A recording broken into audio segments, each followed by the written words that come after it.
Heart to Heart is an organization. We do our work at Christmas time. We give a box of food to every family based on their family size, as well as a gift to every child under age 18. The mission of Heart to Heart is to make sure that no child is left without a present under the Christmas tree and no family is left without food on the table. The local radio station, Brad Strootman, had recognized an opportunity, saw a need for this. Every year our program is reaching about 600 families, and now we're in the area of maybe 11 to 1,200 children each year. A young man by the name of Andy Lee, who was working in Marshall at the time, called with a challenge.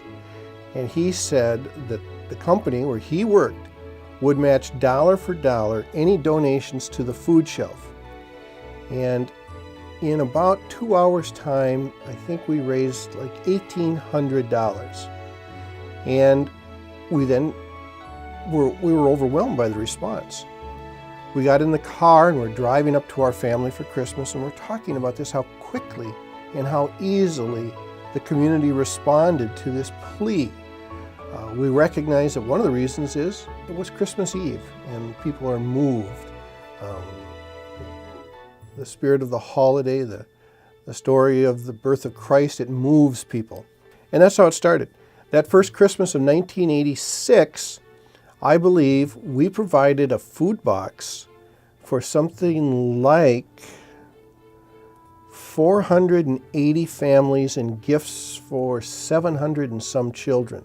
I began my organization, I guess my association with the organization, as a gift wrapper. My company that I work for, we pay a volunteer day where we can come down and we can support a local charity, and our work will actually pay a full day of our wages for that, for our time at the volunteer, and we don't have to use our vacation time for it. So I was there, I was wrapping gifts the first year, and I thought it was pretty inspiring to see all of the presents that were out there. There were tables, rows upon tables of gifts, bags sorted, boxes of food, everything from a can of corn to a box of mashed potatoes to a turkey.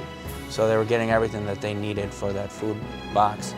And I wanted to learn more about it, so I actually came back that following Saturday to the distribution day, and that's where I really saw the magic happen. That was when I was bit.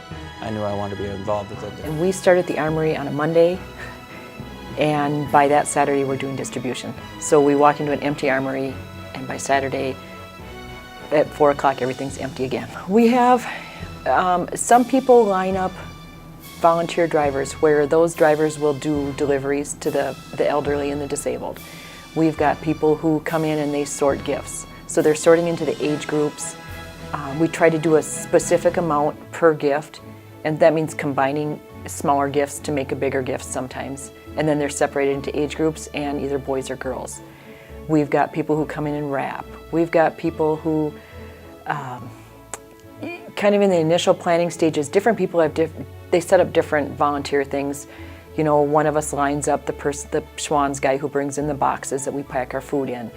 We've got so many businesses that jump in and help us out and give different, whether it's toys or food or cash, or they're sending their employees over to volunteer their time.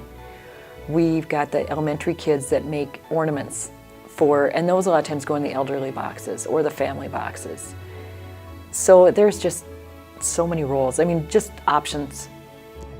My favorite moment of Heart to Heart, and my experience with Heart to Heart, is always going to be around the children.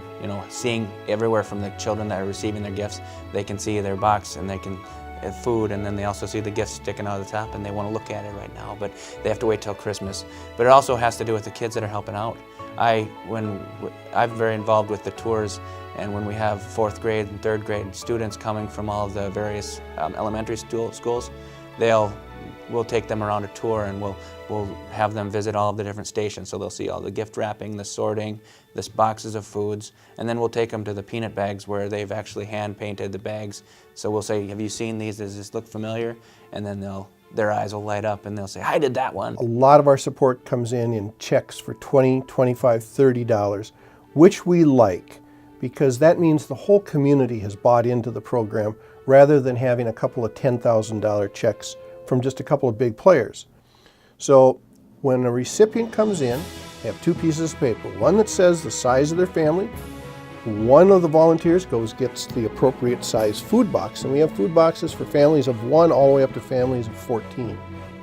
And they get that box, bring that, and then the other person takes the list of children and goes, and we have all these gifts. It's impressive. 1,500 gifts, all gift wrapped on tables by age and sex. And they go and get the appropriate gifts, they bring them to the tables. Then we have more volunteer, the carry-out crew, and we carry it out to their vehicles. It's hard to have Christmas without having heart-to-heart, I think. It's so easy in society today, or in our culture today, to get caught up in all of the other things about Christmas. And here's this chance to step back and really get caught up in the spirit of giving. There's a lot of ways you can get involved with Heart to Heart. You know, there's ways that you can interact with us via Facebook. We have a page on Facebook where you can post comments, or you can ask questions, or you can connect with us on www.lyoncountyhearttoheart.com.